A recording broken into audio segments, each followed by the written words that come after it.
कोलेस्ट्रॉलचा report केल्यानंतर त्यामध्ये आपल्याला टोटल कोलेस्ट्रॉल, LDL, HDL अशा वेगवेगळ्या व्हॅल्यूज बघायला मिळतात. त्यापैकी काही कोलेस्ट्रॉल हे आपल्यासाठी चांगलं आहे, आपल्या हृदयासाठी चांगलं आहे, गुड कोलेस्ट्रॉल आहे, तर काही बॅड कोलेस्ट्रॉल आहे असं आपल्याला सांगितलं जातं. आजच्या व्हिडिओमध्ये हे गुड आणि बॅड कोलेस्ट्रॉल म्हणजे नक्की काय आहे मी अगदी सोप्या भाषेमध्ये समजून सांगणार आहे, पण त्यासाठी व्हिडिओ शेवटपर्यंत नक्की बघा. नमस्कार, मी डॉक्टर स्वप्ना तुमचं सगळ्यांचं स्वागत करते आपल्या YouTube channel healthy living with doctor स्वप्नामध्ये. कोलेस्ट्रॉल हे आपल्या शरीरासाठी चांगलं नाही आहे असं आपली अनेकांची समजूत आहे, पण खरं तसं नाही आहे. कोलेस्ट्रॉल हे देखील आपल्या शरीरासाठी गरजेचं आहे. आपल्या शरीरामध्ये व्हिटॅमिन डी व्यवस्थित मात्रेमध्ये होण्यासाठी कोलेस्ट्रॉल खूप गरजेचं असतं. आपले सेक्स हार्मोन्स आहेत हे व्यवस्थित तयार होण्यासाठी कोलेस्ट्रॉल खूप गरजेचं आहे. म्हणजेच काय तर कोलेस्ट्रॉल हे पूर्णतः शरीरासाठी वाईट नाही आहे. प्रॉब्लेम कुठे होतो, जेव्हा या कोलेस्ट्रॉलची मात्रा वाढते, जेव्हा हे संतुलन बिघडतं, त्यावेळेला खरी रिस्क डेव्हलप होते. एखादा रोड जेव्हा आपण जात असतो तेव्हा त्या रोडवर काहीतरी अडथळा असेल किंवा काहीतरी झाड पडलं असेल, काहीतरी कारणामुळे तिथे अडथळा निर्माण होतो आणि त्यावेळेला मग काय होतं, तिथे गाड्या ह्या अडकत जातात आणि ट्रॅफिक जॅम तयार होतं. अशा वेळेला त्या ठिकाणी एक्सपर्ट टीम आली की ती एक्सपर्ट टीम तो अडथळा दूर करते आणि गाड्यांना व्यवस्थित जाण्यासाठी मार्ग मोकळा करून देते आणि गाड्या सुरळीत जाऊ लागतात. हे असंच काहीसं आपल्या शरीरामध्ये होत असतं, आपल्या आर्टरीजमध्ये होत असतं. हे नक्की काय आहे ते आपण जाणून घेऊया.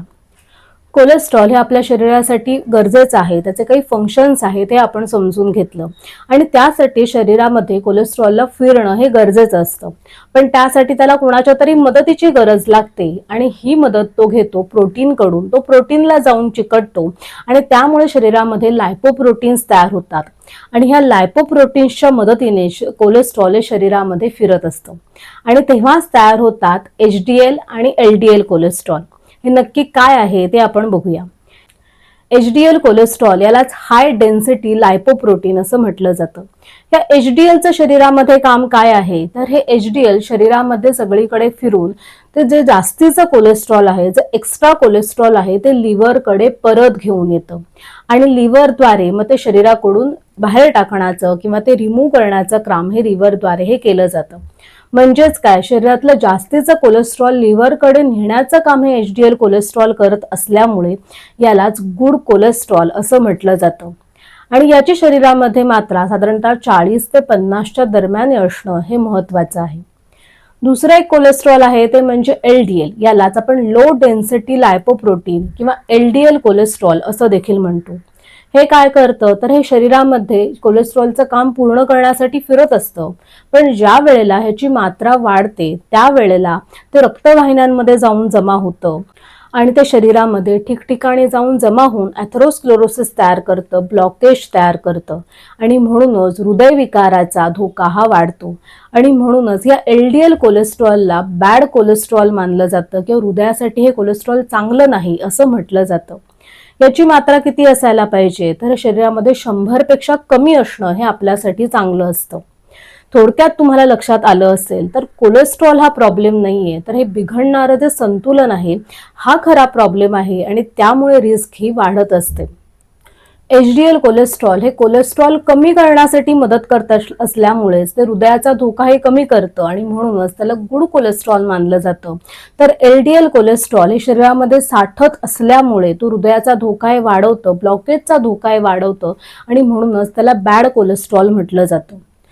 जर एखाद्या ठिकाणी कचरा हा साठत गेला तर काय होणार आहे तर त्या ठिकाणी ब्लॉकेज निर्माण होणार आहेत, पण तो कचरा जर नियमितपणे साफ केला गेला तर ते ब्लॉकेज निर्माण होणार नाहीत आणि ह्या सफाई कामगाराचं काम आहे ते शरीरामध्ये आपल्याला HDL कोलेस्ट्रॉल करत असतं, ते जास्तीचं कोलेस्ट्रॉल कमी करण्यासाठी मदत करत असतं आणि म्हणूनच ते चांगलं कोलेस्ट्रॉल मानलं जातं. आता हे LDL कोलेस्ट्रॉल आहे ते आपण बॅड कोलेस्ट्रॉल आहे ते कसं कमी करायचं आणि HDL कोलेस्ट्रॉल किंवा गुड कोलेस्ट्रॉल आहे ते कसं वाढवायचं, तर ज्या गोष्टीने LDL कोलेस्ट्रॉल कमी होतं त्याच गोष्टींमुळे HDL कोलेस्ट्रॉल आहे ते शरीरामध्ये म्हणजेच गुड कोलेस्ट्रॉल आहे ते शरीरामध्ये वाढत असतं. यासाठी काय गरजेचं आहे तर यासाठी फिजिकल ॲक्टिव्हिटी करणं, मसल स्ट्रेंथ करणारे व्यायाम आहेत ते करणं गरजेचं आहे. दुसरं महत्त्वाचं आहे ते म्हणजे जंक फूड, तळलेले पदार्थ, पॅक्ड किंवा प्रोसेस फूड आहे किंवा गोड पदार्थ आहे ते जास्तीत जास्त कमी करणं गरजेचं आहे. पुरेशी झोप घेणं हे देखील तितकंच महत्त्वाचं आहे. बरोबरीने स्मोकिंग आणि अल्कोहोल हे तेवढं तुम्ही कमी कराल तेवढं तुमच्यासाठी आणि तुमच्या हृदयासाठी हे चांगलं आहे. तर या गोष्टीने तुमचं LDL कोलेस्ट्रॉल कमी होईल आणि बरोबरीनेच तुमचं HDL कोलेस्ट्रॉल आहे ते वाढायला मदत होईल. या वर्षी तुम्ही तुमचा कोलेस्ट्रॉलचा रिपोर्ट केला आहे का, आणि केला असेल तर तुमच्या HDL आणि LDL कोलेस्ट्रॉलचे व्हॅल्यूज किती आहेत ते मला कमेंट बॉक्समध्ये नक्की सांगा. तुम्हाला हा आजचा व्हिडिओ आवडला असेल किंवा गरजेचा वाटला असेल तर तुमच्या नातेवाईकांना, मित्रमैत्रिणींना नक्की पाठवा. असेच अनेक माहितीपूर्ण व्हिडिओ बघण्यासाठी चॅनलला सबस्क्राईब करा आणि बेल आयकॉन दाबा, म्हणजे मी व्हिडिओ अपलोड केला की त्याचं नोटिफिकेशन तुम्हाला हे मिळत राहील. आणि तोपर्यंत हेल्दी राहा आणि हॅप्पी राहा. नमस्कार.